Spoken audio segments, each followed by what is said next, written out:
Em fevereiro, o país chocou-se quando soubemos que uma menina do ensino secundário foi assediada sexualmente. O professor está em liberdade.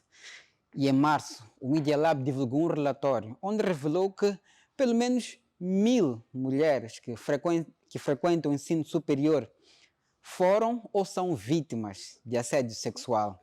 E dessas, apenas 60 conseguiu denunciar.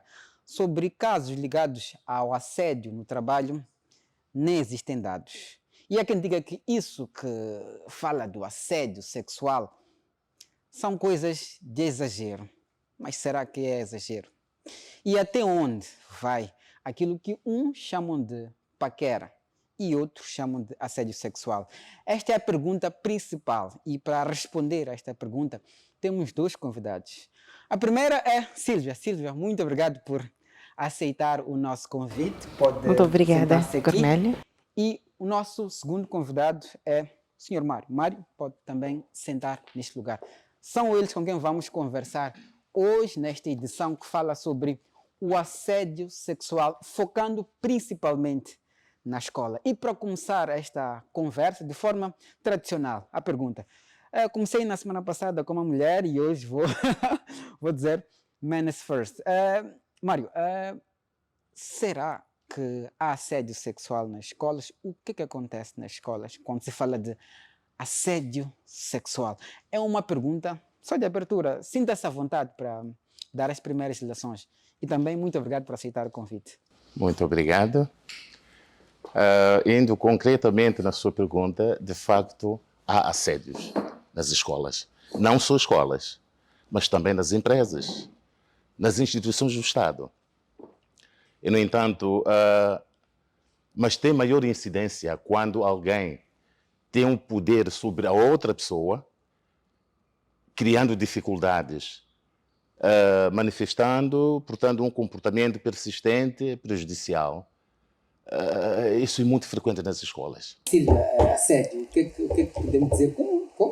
Pronto, notas introdutórias. Assédio sexual. Muito obrigada pelo convite que me foi formulado. Como já havia dito aqui o meu colega aí de painel que me antecedeu, nós estamos a falar de uma conduta que é perpetrada por alguém que detém um certo poder para com outrem. E esta conduta pode muito bem acontecer dentro de uma escola, dentro do setor laboral, até no nosso dia a dia, quando nós estamos em casa. Exato. Podemos começar focando na questão da escola, né? Entendo que o Mário já disse que existem vários aspectos. Silvia também repisou isso. Na escola, há alguma coisa que podemos considerar paquera? Porque é uma justificação muito comum, né? O professor depois vai dizer, não, pronto, eu paquerei, né? Mas já há alguma coisa que se pode considerar paquera entre um professor para uma aluna ou de uma professora para um aluno? Há isso. É possível chamar esta conversa de paquera numa escola? Eu acho que esta conversa é inadmissível na escola. Porque a partir do momento que o professor está a dar aulas, é o pai. É o pai. E ele tem que ser o exemplo. No entanto, não há esta conversa com uma aluna ou professora com um aluno. Não deve existir. Não há nada que se pode chamar paquera entre estas duas figuras, professor e aluno? Não, acho que até aí está claro. Professor e aluno, não é? E aluna. E, no entanto, nós não podemos admitir que realmente haja esse tipo de conversa, não é? Haja paquera entre professor e aluna. Não deve existir. Silvia, às vezes há muitos professores jovens, há muitas alunas que, pronto, né, agradam esses professores e algumas justificações que nós ouvimos, pelo menos a partir dos meios de comunicação social, e pronto, o professor diz, pronto, eu paquerei e ela aceitou. Para começar, há alguma coisa que se pode chamar paquera também, na sua opinião? O Mário já referiu que, na opinião dele, não existe isso, mas para si, há alguma coisa que se pode considerar paquera de um professor ou de uma professora para um aluno ou uma aluna? Só o facto dele ser um professor para com a aluna já está a violar a questão do Código de Ética e Conduta Profissional, que já tem lá alguns pressupostos que, logo a priori, que este professor é contratado, ele já tem acesso, quais são as limitações dele enquanto professor e quais são as limitações do estudante enquanto estudante para com o professor. Pode-se dizer que eu paquerei esta aluna e ela gostou de mim, mas temos que olhar a questão do poder que este professor tem para com esta aluna. E muitas vezes acontecem situações desta mesma aluna aceitar não porque ela o aceitou de livre e espontânea vontade, mas ele está numa situação de poder para com a própria aluna. E a Sílvia mencionou um aspecto que também me chamou a atenção. Disse que há um limite ético-moral. E a pergunta que nós gostávamos de fazer neste programa, a pergunta-chave, era exatamente essa. Até onde vai este limite? Onde é que está este limite? O que é que pode definir este limite? Porque há alunas que já vimos também nas reportagens a dizer, não, eu sou amiga do professor, sou só amiga do professor. Mas até onde é que está este limite? O que é que podemos dizer que não? Até aqui pode. Daqui para frente já é sério. Eu parto do princípio que tem muito a ver com a questão da consciencialização, da questão do entendimento que se tem, não só da própria aluna, mas do próprio professor. O professor é quem tem que colocar limite. Então, eu penso que tem muito a ver com a questão da conscientização, da questão da sensibilização, porque é onde nós podemos conseguir estabelecer os limites. Porque nós, como país, não temos, o que temos são políticas internas institucionais. Se nós formos a ver, cada organização tem uma política interna ligada ao assédio. Acho que tiver. Nem todas também têm. Sim, nem todas têm, mas por lei deviam ter, principalmente agora com a nova lei de trabalho, já se devia ter políticas relacionadas à prática do assédio, tanto sexual como moral. Estamos prestes a acompanhar, a ouvir algumas opiniões das pessoas, mas antes gostava também de perguntar ao Mário, qual é este limite? Até onde vai aquilo que nós chamamos de paquera? O que é que se pode dizer sobre isso? Até onde vai uma paquera? E onde começa o assédio sexual? Desde que seja um comportamento persistente, não é? Que desconforte e constranja outra pessoa. Esse já estamos perante. Ou seja, basta não gostar. Sim, basta não gostar. Porque aquilo lhe cria desconforto. Bem, vamos ouvir o que as pessoas também têm a dizer sobre isso. Depois voltamos para continuar com a nossa conversa.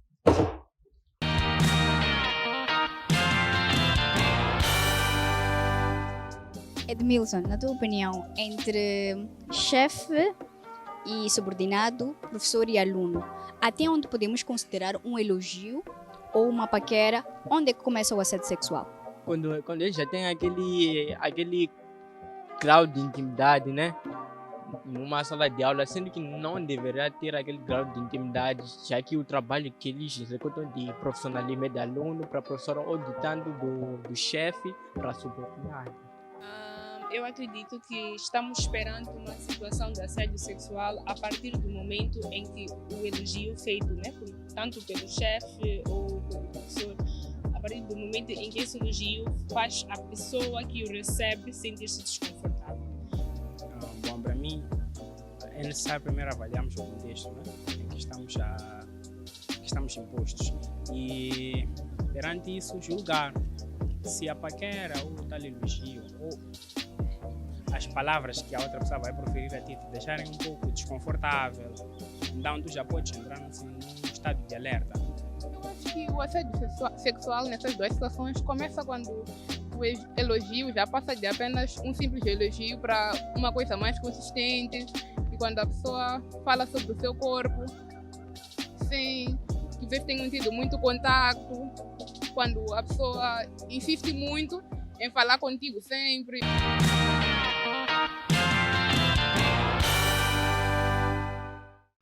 Depois de acompanharmos estas ideias das pessoas, depois de vermos como é que elas pensam sobre isso, fica claro que, no fim e no fundo, é importante que hajam, sobretudo, e a Sílvia já tinha mencionado, que tem de haver conhecimento para que as pessoas possam saber quais são os seus limites. A minha pergunta, qual é a causa disso? A Sílvia já tinha dado o spoiler, né? Já tinha avançado algumas coisas, como isso, Exato. mas na sua opinião, o que causa isso? Qual é a origem desta problemática do assédio sexual? No meu entender, é que há um vazio aqui no meio que permite que, de fato, haja assédios. De que vazio se refere? Estou a falar das políticas anti-assédio, não é? Porque aqui não temos políticas anti-assédio. O governo devia criar leis claras que visem disciplinar, portanto, esta área do assédio. Nós não temos. Sabe que há certas alunas, mesmo sofrendo de assédios, não dizem. Mas aí não se trata de desconhecimento. O desconhecimento pode ocorrer, portanto, na aluna, mas o professor sabe, tem noção do que está a fazer e quais são as suas consequências. Sílvia, o que é que pode estar a fazer com que o assédio sexual persista e continue, quer escolas, quer, pelo menos para hoje, nosso foco, e, se possível, também o trabalho? O que é que está por detrás deste problema? Podemos olhar do ponto de vista, sobretudo, da pessoa que está a assediar a outra. Ok, eu penso que nós devemos olhar primeiro para a questão da fraca literacia sobre o assédio. Algumas pessoas têm muito pouca informação relacionada ao assédio. Então, as pessoas não têm este conhecimento, não sabem quais são os mecanismos de denúncia, não têm o entendimento do que é um assédio, como dizia o Cornélio, ou quando é que eu estou perante uma paquera, ou quando é que eu estou perante o assédio. E se eu estiver perante um assédio, onde é que eu devo denunciar? Quais são os mecanismos que eu tenho para fazer a denúncia? Das razões que colocaram para justificar ou para explicar de onde vem o assédio, né? Nenhuma delas, por exemplo, focou num assunto que é bastante falado. Muitas vezes também, às vezes esquecido, na verdade, que é que o professor muitas vezes diz que a aluna já é grande. Diz que a aluna já tem 18 anos. Diz que a aluna é volumosa, já é grande. E por vezes diz que a aluna quis, para justificar a origem deste assédio. E percebo que nas vossas abordagens não está lá isso constante. E isso significa que estes aspectos que são, vamos lá, mencionados pelas pessoas que explicam o assédio não são válidos. Não justificam o assédio nesse caso. E nem estão na origem do assédio. Não podem ser olhados como se fossem a origem do assédio. Não podem ser olhadas como origem do assédio, porque eu parto do princípio que está na consciência deste professor. É o mesmo que nós falamos quando a gente vê em vários órgãos de comunicação social casos de homens formados, homens mais velhos, violarem crianças de 2, 3, 4 anos. Então, tu paras e perguntas que tipo de estrutura física tem aquela criança, por si só é criança, para tu considerares que está pronta para uma relação sexual. Daí eu parto do princípio que tem muito a ver com aquilo que é a sua conscientização sobre a questão, como esteve aqui a dizer o professor Mário, a questão da ética, a questão da deontologia profissional. Não há limites aí para se justificar que a menina já é grande, ela quis. É preciso reparar também que há aqui um direito desta mesma rapariga, não é? Ele já por si só já é professor desta rapariga, já tem por si só este poder, essa estrutura toda soberana de poder estabelecer limites entre ele e a própria estudante. Mário, eu sei que é um homem professor de longa data e tem experiência bastante sobre isso e, como já contou, viu muitos casos. Essa coisa de roupa, da menina ser, vamos lá, formosa, da aluna, quer secundária, primária ou universitária, da aluna ter mais de 18 anos, como já ouvimos, e ainda de aluna dizer que quer. Justifica o assédio, no seu ponto de vista? Não. Para mim, segundo a definição, não se justifica. Não se justifica. Quando o professor está na sala de aula, não deve ver aquelas alunas como suas vítimas. São alunas. Ele é o pai daquela aluna. que sofre, portanto, de assédio.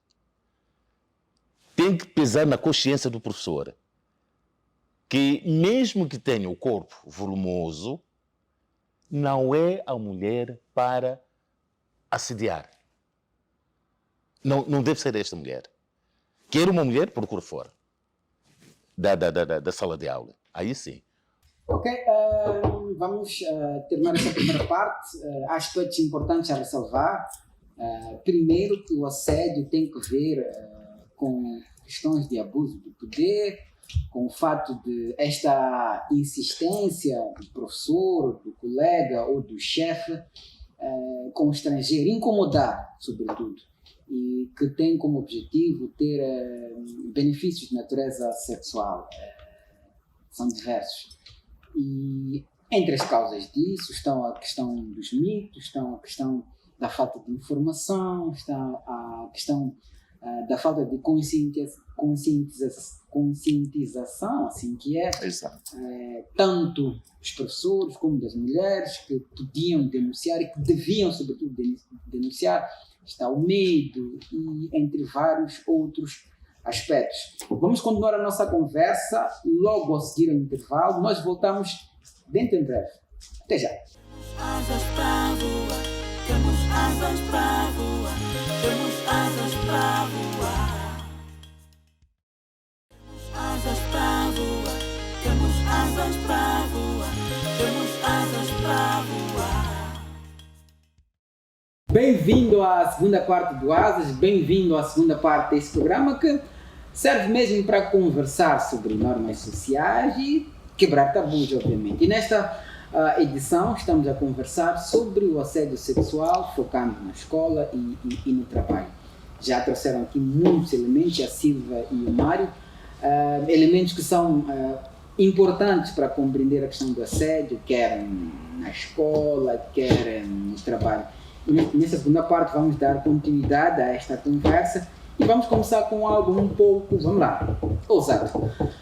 Vou começar com a Silvia na segunda parte. Na primeira parte comecei com o Mário, na segunda parte vamos começar com a Silvia. Silvia, o que é que o professor não deve fazer? Essa é uma pergunta que surge muitas vezes na minha cabeça quando penso no assédio sexual no trabalho. E o que é que o chefe não deve fazer? Porque são as pessoas que normalmente são tidas como as principais assediadoras. Ok. Eu irei responder a questão numa perspectiva laboral. Irei deixar para o campo educacional para o professor Mário, que é a especialidade do professor Mário. Exatamente. Olhando no campo laboral, eu penso que há uma limitação entre o superior hierárquico e o seu subordinado. Pese embora nós olhamos esta questão do poder numa questão programática, não pode ser o abuso de poder. Estamos a falar nesta questão do poder, que eu devo, em algum momento, o respeito ao meu superior hierárquico, não é? Olhando para aquilo que é o nosso contrato laboral, a quem eu respondo. De trabalho. Mas não pode o meu superior hierárquico entender que me deve enviar mensagens com conteúdos sexuais sem o meu consentimento. Não pode o meu superior hierárquico tocar-me tocar o meu corpo sem o meu consentimento. Não pode o meu superior hierárquico intentar ações que me deixem constrangida com algum tipo de ganho sexual, alguma piada sexual, algo que me possa deixar constrangida. Aí já estaremos perante um assédio. Deve existir uma limitação. Sim, em algum momento, quando nós estivermos a falar aqui da questão das consequências, nós olhamos para a questão da minha baixa produtividade, de outros fatores, caso eu esteja desconfortável com a ação do meu superior. Então, penso eu que existe aqui uma limitação, uma barreira que é preciso estabelecer para garantir a boa convivência, a harmonia no trabalho. Sim. Como eu dizia, eu sempre tenho dito que tu é quem defines como gostarias que as pessoas te tratassem. Se tu das muita liberdade, muita abertura, as pessoas vão te tratar como elas querem, não como tu gostarias de ser tratada. Muito bem dito. Mário, a Silvia deixou esta parte, esta metade da laranja para si, que é para falar um pouco sobre o que é que o professor não deve fazer. Porque nós entendemos que diz-se muito e fala-se muito sobre a rapariga, fala-se muito sobre o que é que a rapariga deve fazer, não deve fazer, o que é que ela fez e por aí vai. Mas e o professor? O que é que ele não pode fazer? Bom, o professor não pode assediar a sua aluna ou sua estudante. Pode ser amigo? Amigo, entre aspas. Porque a relação que existe entre o professor e a aluna é somente de estudo. É somente essa relação. Porque o contrato que aí existe é somente de estudo. O professor pode ligar para a sua aluna? Há poucas possibilidades de um professor ligar, a não ser que, no caso, portanto, das escolas, tem aquilo que se chama DT, diretor de turma, ligar para chefe de turma, quando houver uma necessidade extrema de contactar, portanto, a chefe da turma, ou porque há uma emergência qualquer. Mas antes é preciso perceber que tipo de comportamento vai transmitir nessa ligação. Se é uma ligação que não tem nada a ver com a escola. Exatamente, não tem nada a ver com... Então, aqui estamos perante, portanto, o assédio. É uma tentativa, é uma porta, portanto, de entrada para o assédio. A próxima pergunta seria como é que nós resolvemos isso. Mas antes de me responder a esta pergunta, vamos acompanhar uma reportagem e depois voltamos para continuar com a nossa conversa. Vamos ver a reportagem.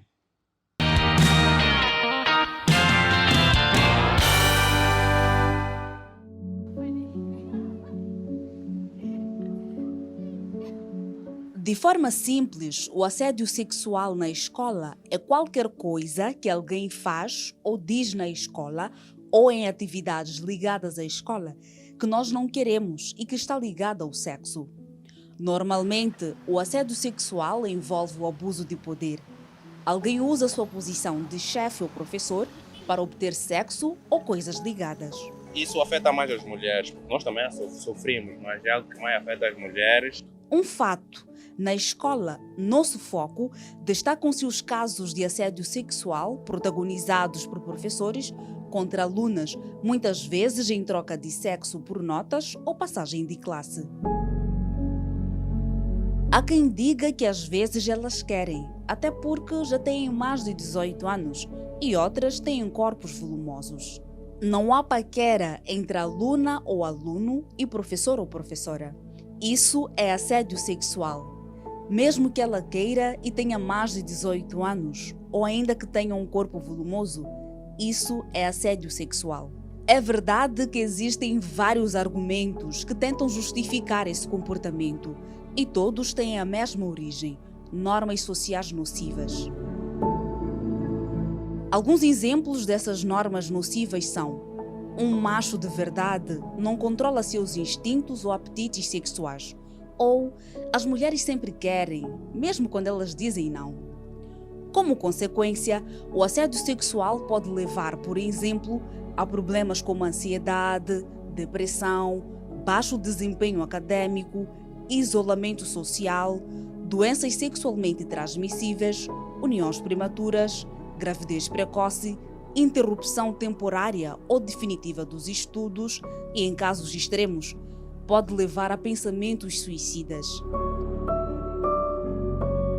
É possível evitar que alunas, estudantes e as mulheres no geral passem por essas situações, mas é preciso que todos, pais, família, escolas, professores, diretores, líderes, comunidade, trabalhemos juntos. As pessoas precisam ter informação, meios de denúncia e, sobretudo, garantir que os assediadores sejam responsabilizados.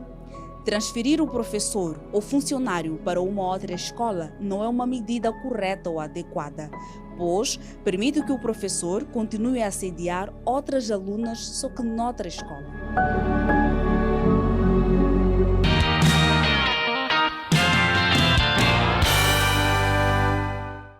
Depois de vermos esta matéria que reflete mais ou menos aquilo que nós estamos aqui a conversar, algumas perguntas podem ser colocadas, né? Como é que nós resolvemos na escola, no trabalho, na rua, nas comunidades, em todo sítio? Como é que nós trabalhamos com essa questão do assédio?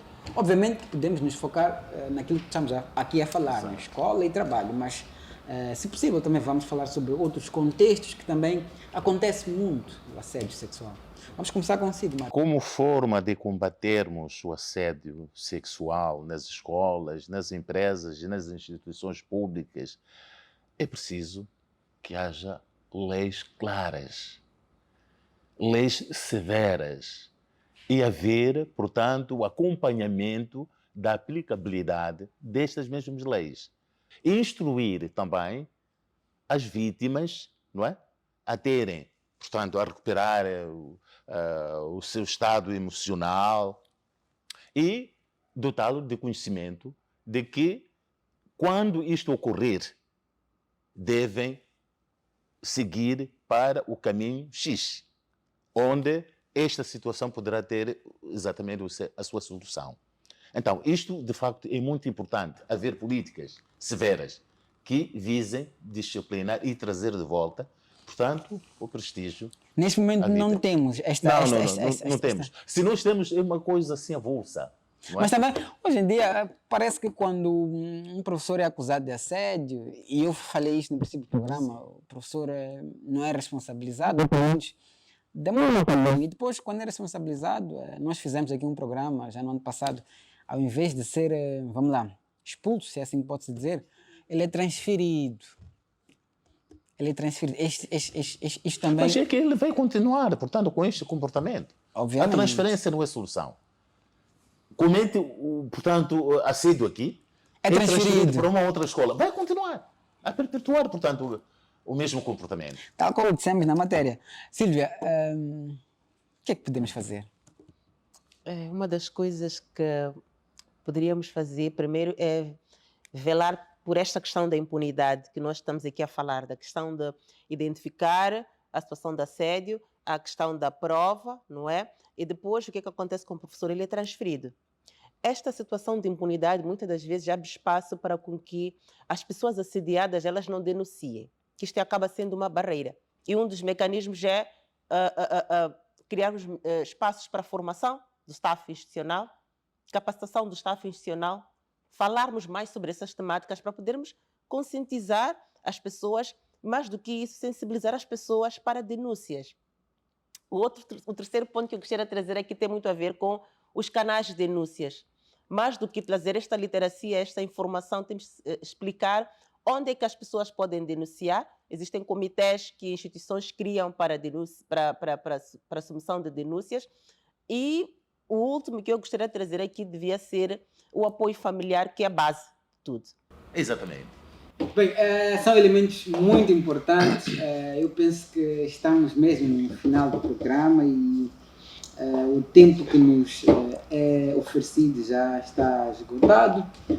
Quero primeiro agradecer pela presença, pelo contributo que deram e, a seguir, dizer que há vários elementos importantes que foram aqui deixados nesta segunda parte. Desde logo a questão da importância de nós termos, vamos lá, algumas formas de denúncia que podem ser feitas fora da instituição. Penso que esse é um elemento extremamente importante, porque uma das coisas que mais se debate quando se fala de denúncias de assédio tem que ver com a confidencialidade, que muitas vezes não é possível garantir, porque quem está a contratar é a pessoa que está a te assediar. Então, é uma situação muito complicada. Depois temos os comitês que também podem, de certa forma, dar um impulso maior às nossas denúncias, porque têm um certo poder de influência quando se vai tornar o caso, quando se leva o caso às instâncias judiciais. Bem, há vários outros elementos, eu espero que tenha acompanhado com muita atenção.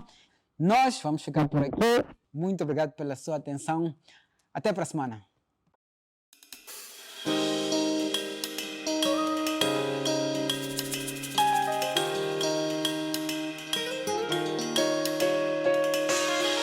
Asas para voar, temos asas para voar, temos asas para voar.